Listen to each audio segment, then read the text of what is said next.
Saludos amigos de BPI TV, quienes nos sintonizan a esta hora de la mañana. Desde acá, desde Caracas, en Venezuela, estamos en vivo para analizar este resultado de las elecciones en Brasil, que dieron como ganador a Jair Bolsonaro por 11 puntos por encima de su contrincante Fernando Haddad en esta segunda vuelta. Un resultado que ya había sido vaticinado por los expertos y por todas las encuestadoras que daban como ganador a Jair Bolsonaro. Vamos a conversar con el profesor Eloy Torres, analista internacional. ¿Qué implicaciones tiene la victoria de Jair Bolsonaro, primeramente para Brasil, y bueno, también un poco el panorama para Venezuela? Bueno, mi querida amiga, realmente el panorama luce sombrío en perspectiva inmediata, por cuanto es un individuo que viene precedido pues por una muy accidentada, digamos, un accidentado estilo pues de hacer política, un poco parecida pues a la que utilizó el finado presidente Hugo Chávez, la que utiliza el presidente Donald Trump, y que de alguna manera en algunas partes del mundo comienza a cobrar fuerza mediante ese estilo pues, de hacer antipolítica.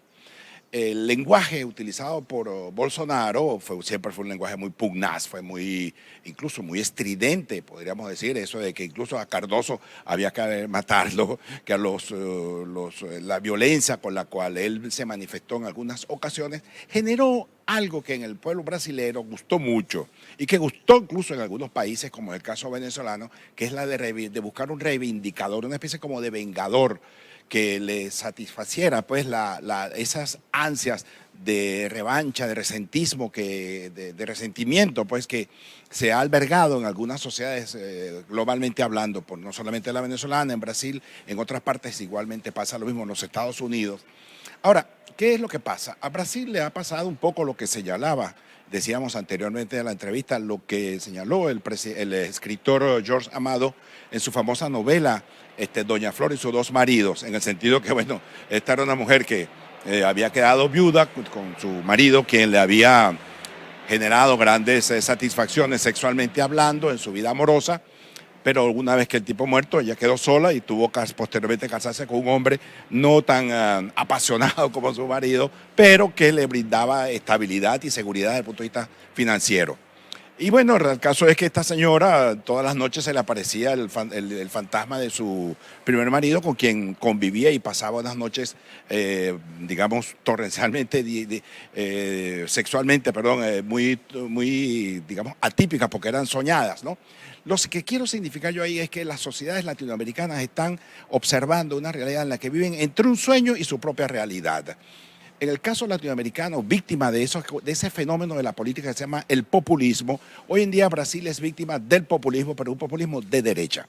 En tanto que, por ejemplo, Venezuela fue víctima del populismo de izquierda. Pero en última instancia es lo mismo. ¿Por qué? Porque es una práctica que lo que hace es inducir, hacer creer a la sociedad, a eso que llaman aquí tan eufemísticamente el pueblo, cuando hay que llamarlo como ciudadanos con deberes y con derechos, en que viene un salvador, un reivindicador a mostrarle fuerza, entusiasmo para producirle bienestar.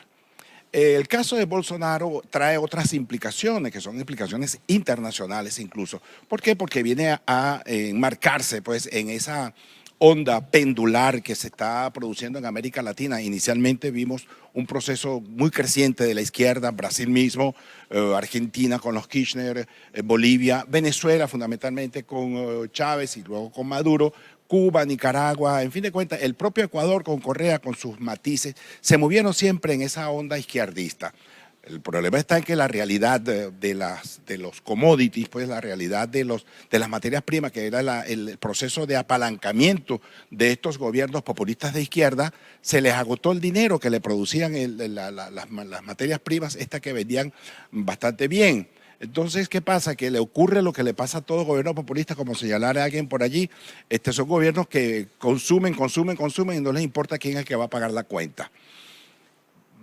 Hoy en día Brasil va a ser conducida por este hombre llamado Bolsonaro, quien por cierto, debo decir, Bolsa no es. Él ganó con el 50 y tantos % de las elecciones, pero tiene un gobierno que va a estar en minoría legislativamente hablando y él va a tener que hacer una serie de acuerdos, una serie de entendimientos con los diversos factores, tiene que entenderse con el PT, a pesar de que no les gusta el PT, pero él es pragmático, él obviamente ha aprendido, él si bien es cierto, al principio fue muy alocado, fue muy díscolo, hoy en día creo que el poder le va a ir mostrando que la realidad hace justamente lo que se dice, no es lo mismo pedir agua que dar agua. Ahora bien, también un punto interesante es que en Brasil desde los años 40 no llegaba un militar al poder. En América Latina ya habíamos habíamos visto que esa tendencia había bajado, pero Bolsonaro viene de las filas de ser militar y también ha anunciado que en su gabinete va a incluir al menos 5 militares. ¿Qué implicaciones tiene? Bueno, sí, militares que no hubiesen llegado por la vía electoral al poder, porque desde 1985, cuando los militares abandonaron el poder y le cedieron el gobierno a los civiles, como en efecto ocurrió desde hace ya 33 años, Bolsonaro viene con esa idea de que el brasilero anda buscando seguridad, anda buscando acabar con la corrupción. Estos años que gobernó el lulismo, como lo llamamos nosotros, el PT, ese cáncer instaurado, el famoso Foro de Sao Paulo, dilapidando recursos para producir una ideología que la gente, si quieres ser de izquierda es tu problema, pero tú no tienes por qué pretender imponérsela desde el Estado. Entonces, el caso está en que el brasileño se cansó también de sus propios éxitos porque lograron, repito, satisfacer a una porción de la sociedad brasileña. Sin embargo, repito, le está ocurriendo que en Brasil, al igual que todos los gobiernos populistas de izquierda, consumían sin importarle quién es que iba a pagar la cuenta. Hoy en día llegó este señor con un discurso anclado en ese nacionalismo, ese discurso anti-homosexual, ese discurso moralista, ese discurso que realmente traduce un sentimiento de venganza, de revancha, de resentimiento.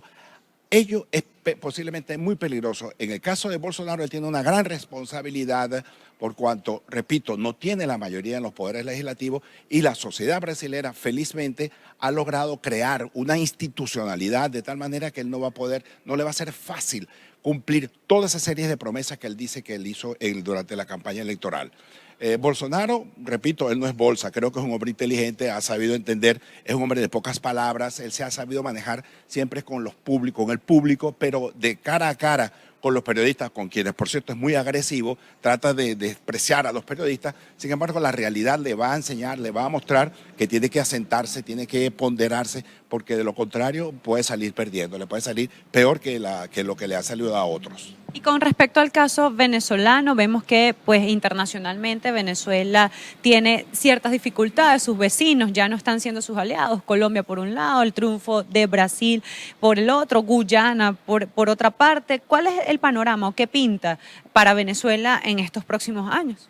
Como decía en Brasil, como se dice en portugués, muy duro, muy difícil para Venezuela.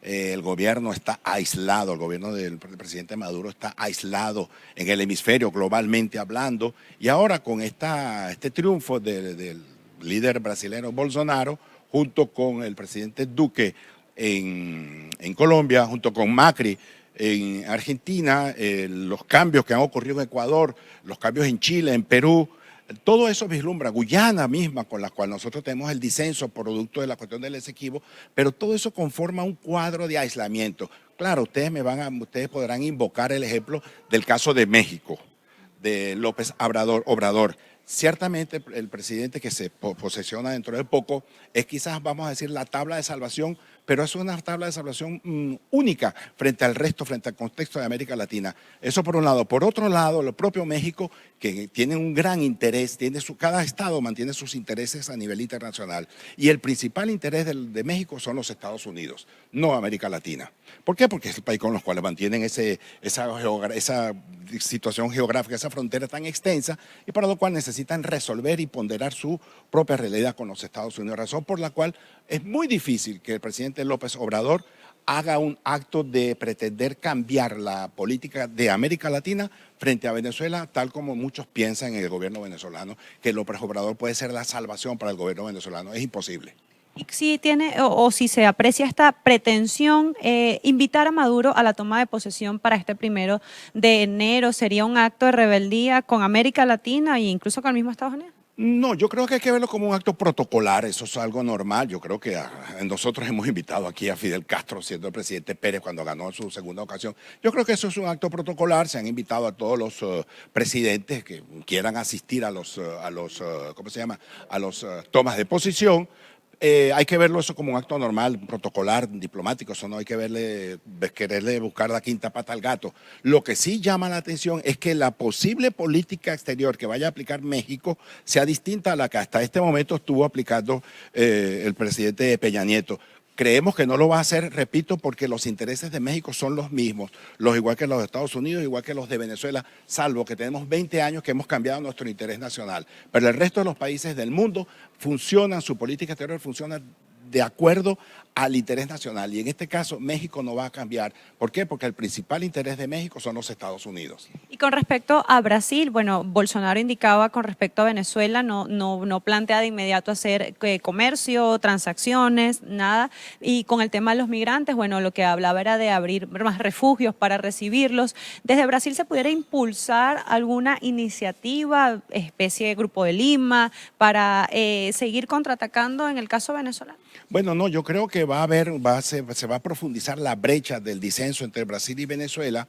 El presidente Temer, el presidente interino Temer, se manejó con una gran prudencia, con una gran equidistancia, pero siempre respetando el derecho internacional, siempre respetando los derechos humanos en el caso venezolano, de tal manera que ello fuere visto en el mundo, pues que como en efecto en Venezuela se ha estado violentando los derechos humanos, por razón por la cual muchos de estos ciudadanos venezolanos se han ido de Venezuela.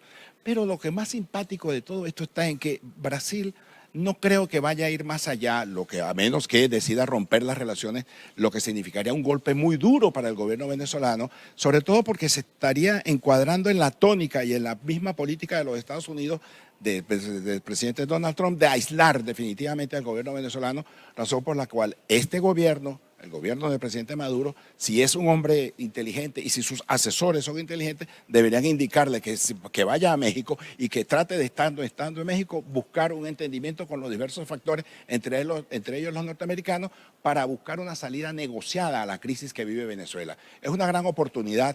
Y como dice la vieja Roma, las oportunidades las pintan calvas. Es una oportunidad y como ella es tan rápida, él no debe dejar pasar este momento de encontrar ese momento para lograr un entendimiento nacional e internacionalmente. ¿Y podría darse eso en México? Bueno, hay de todo. Es posible por cuanto a la política, yo creo que lo hemos practicado, lo hemos dicho en varias ocasiones, no hay que casarse con los absolutos. Si se va a dar, bueno, bienvenido, siempre y cuando ello se traduzca en una eliminación de este CNE que tenemos, que es una agencia electoral del gobierno, acabar con la Asamblea Nacional Constituyente, liberar los presos, cambiar el modelo económico y convocar a un proceso electoral limpio, transparente, con un nuevo Consejo Electoral que verifique con ayuda internacional estas elecciones que se piensan hacer. Muchísimas gracias. Conversábamos con el profesor Eloy Torres, analista internacional, viendo un poco este panorama luego de los resultados en las elecciones de Brasil, que dieron como ganador en segunda vuelta a Jair Bolsonaro con 55% de los votos, unos 11 puntos por encima de su contrincante Fernando Haddad. Él aseguraba que el panorama para Venezuela se complica, pues sus vecinos están en esta política de exigir a Nicolás Maduro solventar esta crisis. Colombia, Brasil, Guyana, los países del Grupo de Lima, el mismo Estados Unidos. Y a lo interno de Brasil también indicaba que la situación estaría un poco compleja, pues en el Congreso Bolsonaro no tiene la mayoría, por lo que va a tener que entonces dialogar, va a tener que negociar para poder acordar cada una de estas decisiones que en principio él ha planteado. Nosotros siempre en vivo llevándole la información desde acá, desde Caracas, Venezuela. Reportó para ustedes Ana Rodríguez Brazón y esto es BPI TV. No dejes que nadie te lo cuente. Esta transmisión es una presentación de Salvador Peluquería. Visítanos en Maracaibo, Ciudad Ojeda, Acarigua, Santa Bárbara del Zulia, Paraguaná, Panamá, República Dominicana, Miami, Curazao y próximamente en Italia. Only for Men. Centro San Ignacio, Nivel Blandín, Caracas. K-Export, envíos de carga aérea y marítima. Deja todo en nuestras manos. Estamos ubicados en la 8200 Noroeste, 30 Terras, Doral, Miami. Tranquility at Doral, Salón and Spa. Estamos ubicados en la 9566 Northwest, calle 41 del Doral, Miami.